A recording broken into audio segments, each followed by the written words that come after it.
నీది అనుకున్నదేది పర్మనెంట్గా నీది కాదు. ఈ శరీరమే పర్మనెంట్గా నీది కాదు. దేవుడు ఒప్పుకున్నంత వరకే ఈ శరీరం నీకుంటుంది. అలాంటిది నీ చేతిలో ఉన్న పదవి పర్మనెంట్ అనుకోవటం, నీ చేతిలో ఉన్న అధికారం పర్మనెంట్ అనుకోవటం, నీ చేతిలో ఉన్న వస్తువు పర్మనెంట్ అనుకోవటం అదొక పిచ్చితనం. ఇది మన వేదం చెప్తున్న మాట. ఇప్పుడు మమతా బెనర్జీ పరిస్థితి చూడండి. మమతా బెనర్జీని ఆమె పార్టీ నుంచి ఆమెని సస్పెండ్ చేశారు. ఆమెని పార్టీ అధ్యక్షురాలు పదవి నుంచి తొలగించారు. ఆమె మేనల్లుడు అభిషేక్ బెనర్జీని పూర్తిగా బహిష్కరించారు. మమతా బెనర్జీనేమో పదవి నుంచి తప్పించారు, ఆమె మేనల్లుడినేమో పూర్తిగా పార్టీ నుంచి బహిష్కరించారు. అయితే ఇక్కడ మమతా బెనర్జీ చేసిన తప్పు ఒకటి ఉంది.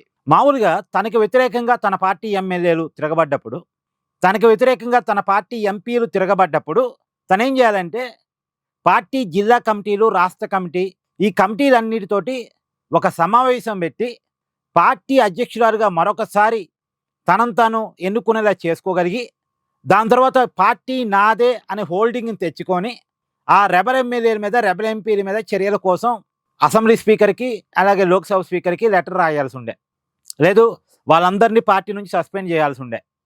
కానీ ఆ పని చేయలే మమతా బెనర్జీ. మమతా బెనర్జీ చేసిన పని ఏంటంటే, ఎప్పుడైతే తనకు వ్యతిరేకంగా ఎమ్మెల్యేలు, ఎంపీలు తిరగబడ్డారో, పార్టీ నాయకులు కూడా వాళ్ళ చేతుల్లోనే ఉన్నారు అనుకొని మొత్తం కమిటీలన్నీ రద్దు చేసేసింది. రాష్ట్ర కమిటీ, జిల్లా కమిటీ, వార్డు కమిటీ, అన్ని కమిటీలు రద్దు చేసేసింది. సో ఈ కమిటీలు ఫంక్షనింగ్లో లేవు. ఈ కమిటీలు ఫంక్షనింగ్లో లేనప్పుడు పార్టీకి సంబంధించిన నిర్ణయాలు తీసుకునే అధికారం, పార్టీకి సంబంధించిన పవర్స్ అన్ని ఎవరికి ఉంటాయి? ఎమ్మెల్యేల గ్రూప్కి, ఎంపీల గ్రూప్కి ఉంటాయి. అంటే శాసనసభ పక్షానికి, పార్లమెంటరీ పార్టీకి ఉంటాయి. ఈ పార్లమెంటరీ పార్టీ ఆల్రెడీ చీలిపోయి రెబల్ చేతిలోకి వెళ్ళిపోయింది. ఈ శాసనసభ పక్షం చీలిపోయి రెబల్ చేతిలోకి వెళ్ళిపోయింది. వీళ్ళంతా నిన్న సమావేశమయ్యి వీళ్ళు ఒక్క మాట మీద ఉండి, ఇప్పుడు తృణమూల్ కాంగ్రెస్ పార్టీ తరఫున శాసనసభ పక్ష నేతగా ఎవరున్నారు? రిటా బెనర్జీ ఉన్నారు. ఎవరినైతే మమతా గతంలో తన పార్టీ నుంచి సస్పెండ్ చేశారో ఇలా ఆయనే తృణమూల్ కాంగ్రెస్ పార్టీకి శాసనసభ పక్ష నేతగా, బెంగాల్ ప్రతిపక్ష నాయకుడిగా ఉన్నాడు. ఆయన నాయకత్వంలో నిన్న సమావేశం జరిగింది.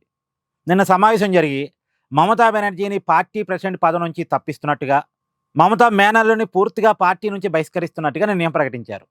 30 మందితోటి జాతీయ స్టీరింగ్ కమిటీ వేసుకున్నారు. చూడండి, వీళ్ళే కమిటీ వేసుకున్నారు. ఇక పార్టీ నడిపేది వీళ్ళే. కావాలంటే మమతా బెనర్జీకి సలహాదారు పోస్ట్ ఇస్తామని చెప్పారు.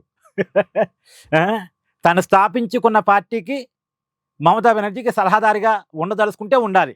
నేను గతంలో కూడా చెప్పాను, మమతా చేతుల్లో ఏమీ లేదు. ఏది తృణమూల్ కాంగ్రెస్ పార్టీని కాంగ్రెస్లో విలీనం చేస్తారు అన్న వార్తలు వచ్చిన రోజు కూడా చెప్పాను. విలీనం చేయడానికి ఆమె ఎవరు? ఆమె చేతుల్లో పార్టీ లేదు. ఆమె పార్టీ స్థాపించి ఉండొచ్చు, ఆమె పార్టీని నడిపించి ఉండొచ్చు, ఆమె పార్టీని అధికారంలోకి తీసుకొచ్చి ఉండొచ్చు.